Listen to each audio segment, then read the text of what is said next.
అందరికీ నమస్కారం అండి. జీత్ విజయాస్ ఛానల్కు స్వాగతం. ఇప్పటి వరకు ఉషశ్రీ రామాయణంలో బాలకాండలోని తాటక వధ వరకు చెప్పుకున్నాం.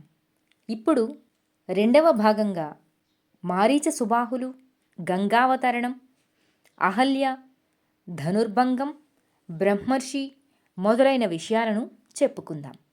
మారీచ సుబాహులు. యాగం పూర్తి కానున్న సమయానికి ఆకాశంలో భీకర ధ్వనులు పుట్టి కారుమేఘాల వంటి దేహాలతో మారీచ సుబాహులు తమ రాక్షస సేనతో రావడం చూసి రాముడు మానవాస్త్రం విడిచాడు. ఆ బాణఘాతానికి ఆగలేక గిరగిరా తిరుగుతూ మారీచుడు సాగరతీరాన పడ్డాడు.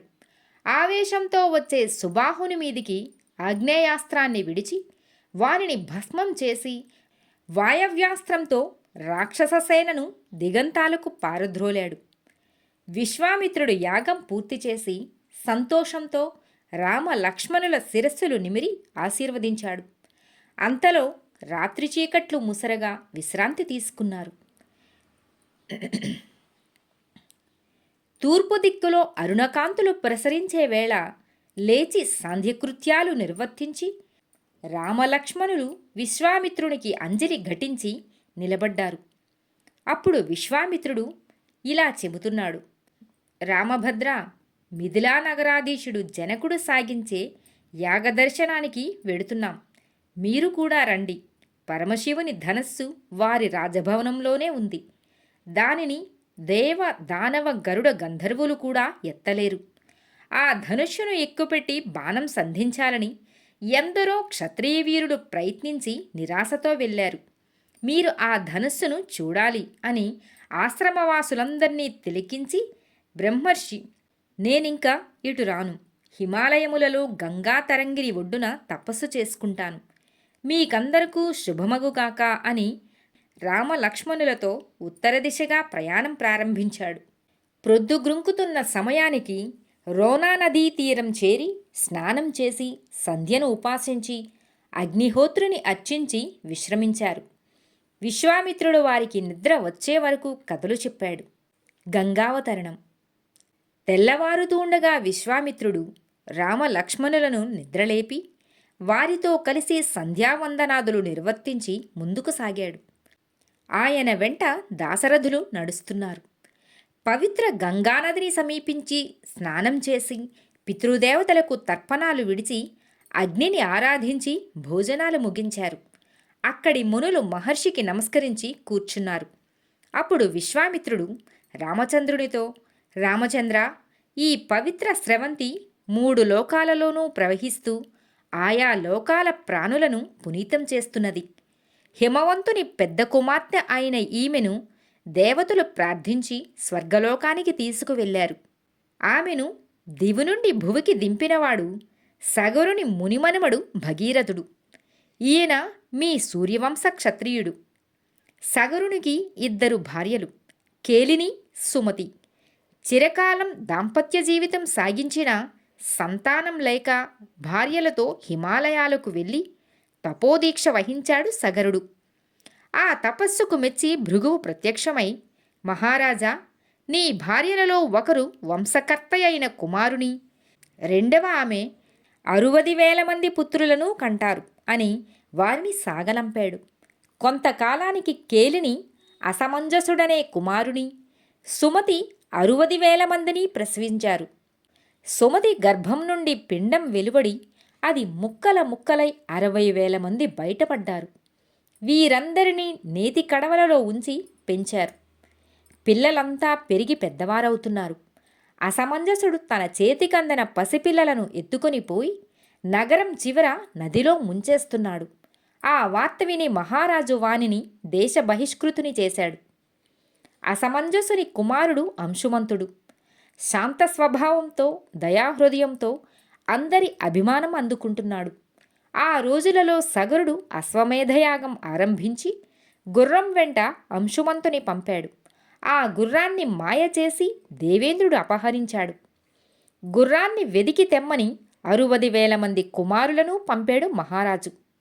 భూలోకంలో గుర్రం కనిపించలేదు. భూమిని తవ్వడం మొదలుపెట్టారు వారంతా. తూర్పు దిశగా వెళ్ళి విరూపాక్ష నామంతో ఉన్న దిగ్ధంతికి ప్రదక్షిణం చేసి, దక్షిణ దిశగా వెళ్ళి పద్మమనే దిగ్గజానికి, పశ్చిమాన ఉన్న సౌమనస దిగ్గజానికి, ఉత్తరంగా భద్రమనే పేరుతో ప్రఖ్యాతమైన భద్రగజానికి ప్రదక్షిణ నమస్కారాలు చేసి, ఈశాన్యంగా సాగి సాగి కపిలుని ఆశ్రమం దగ్గర అశ్వాన్ని చూసి ఆవేశంతో వారంతా, ఓరి, మా అశ్వాన్ని దొంగిలించిన దుర్మార్గుడా అని గర్జించారు. ఆయన రోషంతో గాలి పీల్చి హూంకారం చేస్తూ వదలగా వారంతా భస్మరాశి అయ్యారు. ఎంతకాలానికి కొడుకులు తిరిగి రానందున సగరుడు వారి అన్వేషణకు అంశుమంతుని పంపాడు. తిరిగి తిరిగి అంశుమంతుడు యాగాశ్వం ఉన్న ప్రాంతం చేరాడు. తన పినతండ్రుల జాడ తెలియక శోకంతో తిరుగుతూ ఉంటే గరుత్మంతుడు కనిపించి, నాయనా, ఈ భస్మరాశి మీ పినతండ్రులదే. వారు కపిలముని ఆగ్రహాగ్నిలో దగ్ధమయ్యారు. వారిని దివ్యతీర్థంతో పవిత్రలోకాలకు పంపాలి. అందుకోసం దివిజ గంగను క్రిందికి రప్పించాలి. ముందు అశ్వాన్ని తోలుకు వెళ్ళి యజ్ఞం పూర్తి చేయించు అని చెప్పాడు. అంశుమంతుడు వచ్చి విషయం వివరించి అశ్వమేధం నిర్విఘ్నంగా పూర్తి చేయించాడు. గంగను దింపేవారి కోసం ఆలోచిస్తూనే సగరుడు దేహయాత్ర చాలించాడు. అనంతరం అంశుమంతుడు, ఆయన కుమారుడు దిలీపుడు రాజ్యం పాలించారు. గంగను భువికి రప్పించే దారి వారికి తోచలేదు. దిలీపుని కొడుకు భగీరథుడు సింహాసనం అధివసించి తన ప్రపితామహులకు ఉత్తమగతులు కల్పించడానికి గంగను భూమికి దించాలనే దృఢ దీక్షతో గోకర్ణ క్షేత్రంలో తపస్సు చేసి బ్రహ్మను ప్రసన్నుని చేసుకుని తన వాంఛ తెలిపాడు. భూమికి దిగే గంగను భరించగలవాడు శివుడని బ్రహ్మ చెప్పగా పరమశివుని గూర్చి తపస్సు చేసి ఆ పరమశివుని అనుగ్రహంతో గంగను ఆయన జటాజూటం మీదికి అవతరింపచేసి ఆ శిరస్సు నుండి బిందుసరంలో విడిపించగా అది 7 పాయలుగా విడింది. అందులో హ్లాదిని, పావని, నలిని నామాలతో తూర్పుగా, సుచక్షుష, సీత, సింధు నామాలతో పశ్చిమంగా, 7వ పాయ భగీరథుని వెంట భాగీరథిగా ప్రవహించింది. ఆ ప్రవాహం జుహ్ను మహర్షి ఆశ్రమ ప్రాంతాన్ని ముంచివేయగా ఆయన ఆ జలాలను చుక్క మిగలకుండా ఆపోషణం పట్టి తిరిగి దేవతల ప్రార్థనతో చెవి నుండి విడిచాడు. అది మొదలుగా దానిని జాహ్నవి అని పిలువసాగారు. అలా తన వెంట ఆ దివిజ వాహినిని నడిపించి ప్రపితామహుల భస్మరాశిపై ప్రవహింపచేసి వారికి పుణ్యలోకాలు ప్రాప్తింపచేశాడు. అది గంగావతరణ గాథ అని విశ్వామిత్రుడు చెప్పగా రామలక్ష్మణులు ఆశ్చర్యంగా విని ఆనందంగా నిద్రించారు. తెల్లవారుతుండగా లేచి సాంధ్యకృత్యాలు నిర్వర్తించి గంగను దాటి నడుస్తున్నారు. అహల్య ప్రయాణపు బడలిక తెలియకుండా విశ్వామిత్రుడు తాము నడుస్తున్న ప్రాంతాల కథలు గాథలు కమనీయంగా చెబుతుంటే రామలక్ష్మణులు ఆసక్తితో వింటూ వెళుతున్నారు. మిథిలానగరం సమీపించే వేళ ఒక సుందర వనం జనసమూహంతో కనిపించింది. రాముడు విశ్వామిత్రుని వైపు చూశాడు. విశ్వామిత్రుడు, నాయనా, ఒకనాడిది జనసమూహంతో కలకలలాడుతుండేది. దేవతలు కూడా విహరించేవారు. అహల్యా సమేతంగా గౌతమముని ఇక్కడ తపస్సు చేసుకునేవాడు. అతిలోక సౌందర్యవతి అయిన అహల్యయందు మనసుపడి దేవేంద్రుడు ముని ఆశ్రమంలో లేని సమయంలో అహల్యను సమీపించి తన వాంఛను తెలిపాడు. రామభద్ర, కామం ఎంత చెడ్డదో చూసేవా? దేవేంద్రుడంతటి వాడు కామించి వ్యామోహంతో ఆమెతో సంసార సుఖం అనుభవించతలంచాడు. సురేంద్ర, నేను కృతార్థురాలినయ్యాను. నువ్వు త్వరగా వెళ్ళిపో, లేకపోతే మనకు ప్రమాదం రావచ్చు అంది అహల్య. ఇంద్రుడు సంతోషంతో ఆశ్రమ ద్వారం దాటుతుండగా అగ్నికాంతులేనే వదనంతో గౌతమముని ఆ క్షణంలో వానిని చూసి, ఓరి దుర్మతి, ఈనాడు నువ్వు చేయి తలపెట్టిన అకృత్యాలకి ప్రాయశ్చిత్తంగా వృషణహీనుడు అవుతావు అని శపించి ఆశ్రమంలో ఉన్న అహల్యను చూసి, అహల్య, నీ దురాచారానికి ప్రాయశ్చిత్తంగా ఈ ఆశ్రమంలో గాలి ఆహారంగా ఏ ప్రాణికి కనబడకుండా బూడిదలో బ్రతుకుతుంటావు అని శపించాడు. తప్పులేని తనకు ఈ శిక్ష తగదని ఆమె ప్రార్థించగా, దశరథ రాజనందనుడైన శ్రీరాముడు ఈ ఆశ్రమమునికి వచ్చినప్పుడు పవిత్రురాలవై ఆయనకు ఆతిథ్యమిచ్చి పతివ్రతగా కీర్తి పొందుతావు అని హిమాలయాలకు వెళ్ళి తపోదీక్ష వహించాడు. నాయనా, ముని ఆదేశానుసారం నీ దర్శనంతో అహల్య పవిత్రురాలవుతుంది అని ఆశ్రమం వైపు నడిచాడు. మంచుతో కప్పబడిన చంద్రబింబం వలె, నిర్మల జలాలలో ప్రతిఫలించే సూర్యకాంతి వలె వెలిగే అద్భుత సుందరాంగి అహల్యను చూస్తూనే రామలక్ష్మణులు ఆమె పాదాలకు నమస్కరించారు. ఆమె వారికి అర్ఘ్యపాద్యాలిచ్చి అతిథి సత్కారాలు నిర్వర్తించింది. ఆ సమయానికి గౌతమముని వచ్చి అహల్యా సమేతుడై రామలక్ష్మణులకు మర్యాదలు జరిపాడు. ఆయన వద్ద సెలవు తీసుకుని మిథిలానగరం చేరారు. విశ్వామిత్రుడు వస్తున్నాడన్న వార్త విని జనకుడు కులగురువైన శతానందునితో ఎదురేగి స్వాగత పరిచర్యలు చేసి యజ్ఞశాల దగ్గరకు తీసుకువెళ్ళాడు. ధనుర్భంగం. జనకుడు వినయంగా విశ్వామిత్రుణ్ణి సుఖాసనం మీద కూర్చుండబెట్టి, బ్రహ్మర్షి, ఈ యాగం మరొక్క 12 రోజులలో పూర్తి అవుతుంది. అంతవరకు తమరు ఇక్కడే ఉండి మమ్ము ధన్యులను చేయగోరుతున్నాను అనగా, ఆయన చిరునవ్వుతో అంగీకరించాడు. మహర్షి, పద్మదళ విశాల నయనులు, సింహాసదృశ గమనులు వీరులు అయి అశ్వినీ దేవతల వలె వెలిగే ఈ యువకులెవరో తెలుసుకోవాలని ఉంది అన్నాడు జనకుడు విశ్వామిత్రుడితో. అప్పుడు విశ్వామిత్రుడు, మహారాజా, వీరు దశరథ రాజనందనులు. సిద్ధాశ్రమంలో మేము సాగించిన యాగాన్ని విఘ్నం చేయడానికి వచ్చిన రాక్షసులను సంహరించి అహల్యకు శాప విమోచనం కలిగించి ఇక్కడ శివధనుస్సును తిలకించడానికి వచ్చారు. పెద్దవాడు రాముడు, చిన్నవాడు లక్ష్మణుడు అన్నాడు మహర్షి. ఆ మాటలు వింటూనే అహల్యానందనుడైన శతానందుడు సంతోషంతో, మహాముని, నా తల్లికి శాప విమోచనం చేసి మా ఆశ్రమంలో రామలక్ష్మణులు అతిథి పూజలు అందుకుని వచ్చారా? మా తండ్రిగారు తిరిగి వచ్చి మా అమ్మగారితో తపస్సు చేసుకుంటున్నారా? ఎంతో కుతూహలంతో అడిగాడు. అప్పుడు విశ్వామిత్రుడు, శతానంద, ఈ విషయంలో నేను సావధానంగా ఉన్నాను. జమదగ్నితో రేణుకవలే మీ తల్లి నాయనగారితో సుఖంగా ఉంది. అప్పుడు శతానందుడు, రామభద్ర, ఈ విశ్వామిత్ర మహర్షి అనుగ్రహం పొందిన అదృష్టవంతుడవు నువ్వు. ఈయన కదా నీకు తెలియదు. వేదశాస్త్ర విధుడై, ధర్మనిరతుడై, చిరకాలం ప్రజాపాలనం సాగించి శత్రుసంహారం చేసిన మహావీరుడీయన. ప్రఖ్యాతి పొందిన రాజవంశంలో పుట్టిన కుశనాభుని కుమారుడు గాధి. గాధి నందనుడు ఈ విశ్వామిత్రుడు.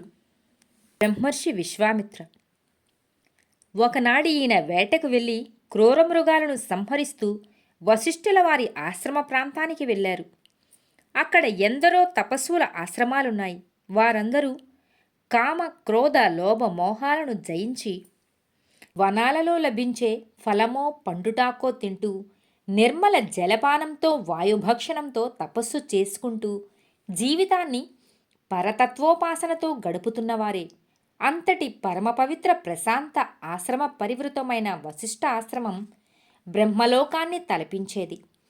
ఆశ్రమ ద్వారం దగ్గరకు వచ్చిన విశ్వామిత్రుని సగౌరవంగా లోనికి తీసుకువెళ్ళి ఆర్ఘ్యపాద్యాలర్పించి ఆసనం చూపి వశిష్ఠులు కుశల ప్రశ్నలు సాగిస్తూ, గాధినందన, ధర్మం తప్పకుండా న్యాయ మార్గాన రాజ్యానికి అవసరమైన ధనం సంపాదించి దానిని వృద్ధి చేస్తూ, యోగ్యులకు దానం చేస్తూ, ప్రజలకు క్లేశాలు రాకుండా పరిపాలన చేస్తున్నావా?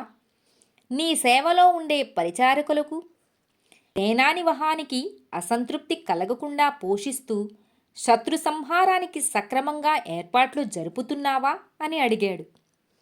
విశ్వామిత్రుడు చిరునవ్వుతో, మహర్షి, మీ అనుగ్రహం వల్ల అన్నీ ఉచితంగానే నడుస్తున్నాయి.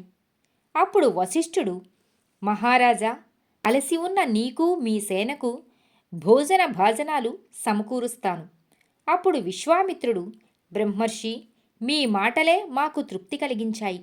ఇంక మీకు శ్రమ కలిగించను అన్నాడు.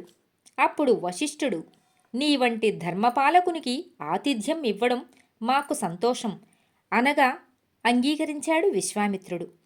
వశిష్ఠుడు తన ఆశ్రమ ప్రాంగణంలో గల కామధేనువుని పిలిచి ఈ మహారాజుతో వీరి సేనలకు ఎవరికి ఏది అవసరమో, ఎవరి రుచులేమిటో గ్రహించి అతిథి మర్యాదలు సాగించాలి అన్నాడు. మరుక్షణంలో షడ్రసోపేతమైన విందు భోజనం అందరికీ అందింది.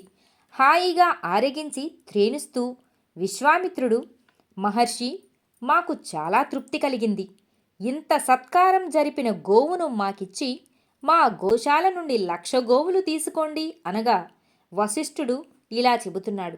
రాజా, ఇది నా తపఃఫలం, దీనినెవరికీ ఇవ్వను.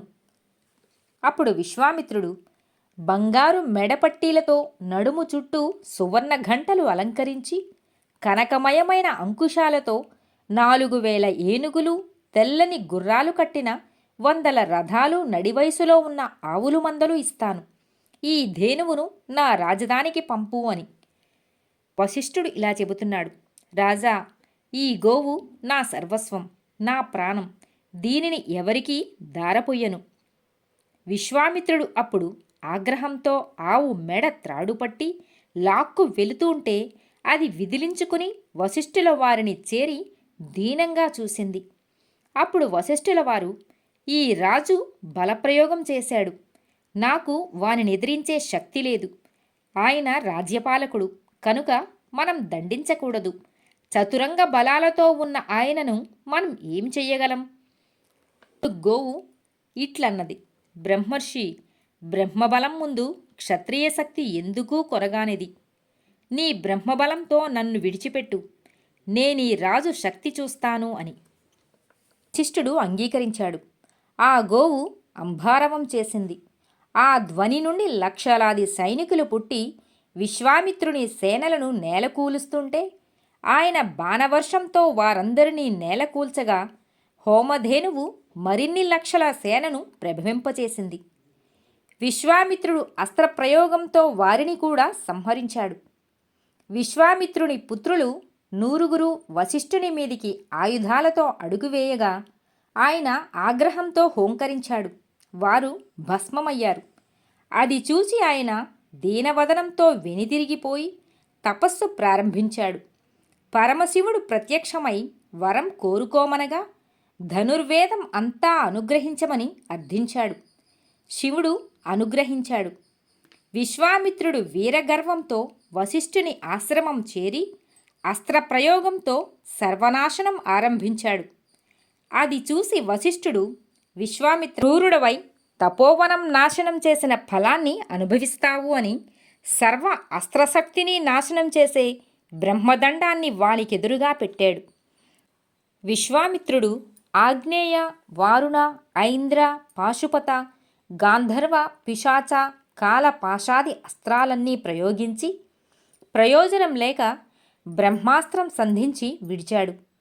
అన్నీ బ్రహ్మదండం ముందు భస్మం కాగా వేడి నిట్టూర్పు విడిచి, నా అస్త్రాలన్నిటినీ తిప్పికొట్టిన బ్రహ్మదండం ధరించిన బ్రహ్మబలం ముందు క్షత్రియ బలం ఎంత? ఇప్పుడు నేను మహారణ్యాలలో గిరి శృంగాల మీద తపోదీక్ష వహించి బ్రహ్మబలం సాధిస్తాను అని దక్షిణ దిశగా వెళ్ళి తపస్సు ప్రారంభించాడు విశ్వామిత్రుడు. కొన్ని సంవత్సరాలకు ప్రజాపతి బ్రహ్మ ప్రసన్నుడై, ఈ తపస్సుతో నువ్వు రాజర్షులలో శ్రేష్ఠుడవయ్యావు అని అదృశ్యమయ్యాడు. రాజర్షిని కావడానికా ఇంత శ్రమ పడుతున్నది అని బ్రహ్మర్షి పదవి ప్రాప్తించే వరకు ఈ దీక్ష వీడను అనుకుని మళ్ళీ తపస్సమాధిలోకి వెళ్ళాడు విశ్వామిత్రుడు.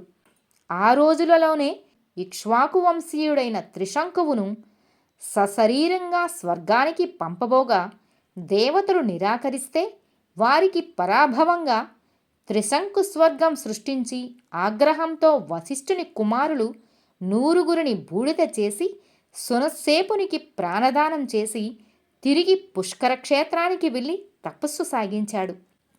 బ్రహ్మ ప్రత్యక్షమై, నాయనా, నీకు ఋషిత్వం సిద్ధించింది అని అదృశ్యమయ్యాడు. సర్వే జన సుఖినో భవంతు.